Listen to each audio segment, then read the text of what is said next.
Quelque chose qui m'a toujours fasciné en histoire, c'est l'histoire des grands empires. L'empire romain, l'empire grec, l'empire musulman, l'empire du Mali, l'empire du Jolof. Tous ces grands empires ont existé et ont eu une forte influence sur le développement de la culture de nos jours. Pourtant, en apprenant l'histoire de ces grands empires, une chose m'a toujours fasciné. Je me suis toujours demandé comment ça se fait que des empires qui ont été aussi puissants ont chuté les uns après les autres. Eh bien, cette question, un des pères de la sociologie, Ibn Khaldoun, a tenté d'y répondre. Au XIVe siècle, Ibn Khaldoun entreprend un immense projet, écrire l'histoire universelle du monde. Une œuvre qui raconterait l'histoire des peuples, des dynasties et des civilisations qui se sont succédés au fil des siècles. Mais très vite, il se rend compte d'un problème. Raconter l'histoire ne suffit pas. Si on veut vraiment raconter l'histoire d'une manière fidèle, il faut également qu'on comprenne les mécanismes qui gouvernent cette histoire. Pourquoi les civilisations deviennent-elles puissantes? Et pourquoi d'autres disparaissent-elles? Est-ce qu'il existe des lois qui pourraient expliquer la naissance, la montée et la chute des empires? Pour répondre à cette question, Ibn Khaldoun écrit l'introduction de son livre. Une introduction tellement célèbre qu'elle deviendra plus célèbre que le livre lui-même, la Muqaddima. Dans cet ouvrage, il développe une idée fascinante. Selon lui, les empires ne s'effondrent pas par hasard. Ils suivent tous un cycle presque inévitable. Un cycle qui explique pourquoi les civilisations naissent, prospèrent et finissent toujours par décliner. Et au cœur de ce cycle, Ibn Khaldoun identifie une force qu'il appelle la Asabiyya, qui est un terme arabe. Une force invisible qui permet aux empires de conquérir des peuples, mais dont la disparition finit toujours par provoquer la chute. Et c'est précisément ce mécanisme qu'on va tenter de comprendre dans la vidéo d'aujourd'hui.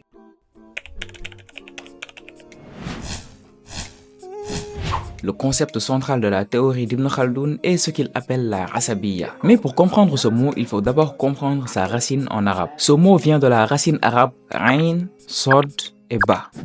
Asab, qui signifie littéralement attaché, lié ou entourer quelque chose. Par exemple, de cette même racine proviennent des mots comme al-asab, qui signifie les nerfs dans le corps humain, al-isaba, qui peut désigner un groupe lié entre lui, parfois un clan ou une bande. Ou encore le mot al-usba, qui désigne un groupe de personnes unies par un lien fort, souvent la famille ou le clan. L'idée derrière cette racine est toujours la même, des éléments attachés les uns aux autres, liés par un lien très puissant. Et c'est précisément ce que Ibn Khaldoun veut décrire. Quand il parle de Asabiyya, il parle de cette force qui unit un groupe. Ce sentiment de solidarité, de loyauté et de cohésion qui pousse un groupe à agir comme une seule personne, comme un seul corps. Pour Ibn Khaldoun, c'est cette Asabiyya qui est la force qui a permis aux grands empires de conquérir des peuples et de construire des empires. Et cette naissance des empires s'est toujours faite suivant 5 phases. La première phase, c'est la naissance. Ibn Khaldoun explique que cette phase est plutôt primitive ou bédouine. Des personnes ayant une certaine proximité géographique se regroupent et vivent dans des conditions précaires et difficiles. Vivre ces moments ensemble renforce la Asabiyya de ce peuple. Cette cohésion est encore plus renforcée s'il y a un catalyseur idéologique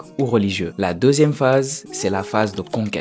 C'est cette phase de conquête et d'expansion durant laquelle le sentiment de cohésion est devenu tellement grand que les hommes s'unissent pour former des tribus ayant à leur tête un chef. Elles se mettent à conquérir d'autres territoires affaiblis dans lesquels ce sentiment de Asabiyya est plus faible. Et c'est en multipliant les conquêtes que ce petit peuple commence à former des villes. Mais à cet instant-là, le sentiment de cohésion est toujours très fort. La troisième phase, c'est la phase de prospérité. Toujours grâce à ce sentiment de Asabiyya très fort, l'expansion continue d'avancer. Au point où ce peuple et cette population devient prospère. Des institutions de plus en plus avancées sont bâties et le luxe s'invite à la fête. On peut dire que c'est le moment où le peuple ou l'empire atteint son apogée. Le développement et le luxe diminuent le sentiment de cohésion et fait que les individus ne sont plus aussi unis que lors de la période tribale. La quatrième phase, c'est la phase de déclin. Cette phase arrive le plus souvent des générations après les premières générations. C'est une phase durant laquelle la majeure partie de la population a accès à des institutions avancées mais sans avoir eu à faire les efforts pour les obtenir. La société est bien plus développée, mais les individus sont beaucoup plus éloignés les uns des autres. La corruption augmente et les élites s'éloignent des populations normales. Et la cinquième phase, c'est la phase de chute. Lorsque l'empire ou le peuple se repose trop sur ses lauriers, alors cet empire est conquis par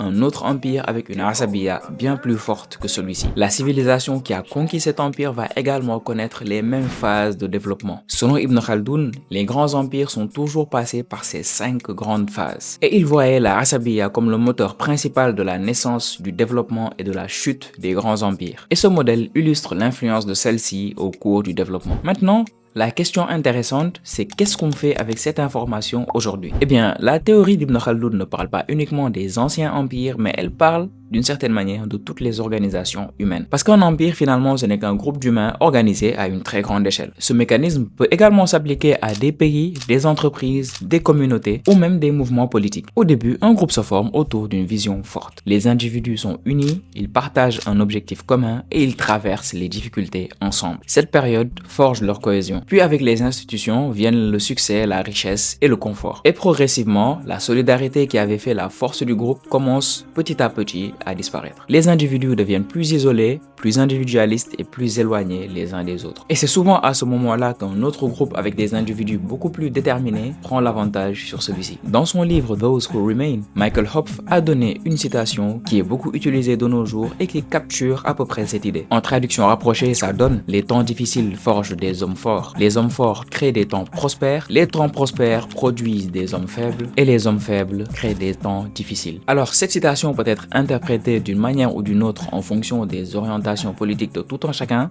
mais ce n'est pas le but de la vidéo. Autrement dit, la question que pose Ibn Khaldoun est intemporelle. Comment préserver la cohésion d'un groupe lorsqu'il devient puissant et prospère? Parce que selon lui, c'est le succès lui-même qui contient les graines du déclin. Et c'est peut-être là que la réflexion devient le plus intéressant. Si Ibn Khaldoun avait raison, alors l'histoire n'est pas simplement une répétition d'événements aléatoires. Elle suit des dynamiques profondes liées à la nature humaine. Les sociétés naissent dans l'effort, grandissent grâce à leur unité et déclinent souvent lorsque le confort remplace la solidarité. Mais cette idée nous rappelle quelque chose d'important. Les civilisations ne s'effondrent pas uniquement à cause d'ennemis extérieurs, mais souvent elles s'effondrent parce que ce qui les unissait disparaît de l'intérieur. Donc la vraie question n'est pas seulement pourquoi les empires tombent, mais plutôt comment préserver ce qui unit un peuple lorsque tout semble aller bien. Parce que si la théorie d'Ibn Khaldoun nous apprend bien quelque chose, c'est que les civilisations ne disparaissent pas du jour au lendemain. Elles commencent à disparaître le jour où leur asabiya commence à s'éteindre. N'hésite pas à liker, commenter, partager et t'abonner si tu aimes ce genre de contenu. Assalamu alaikum.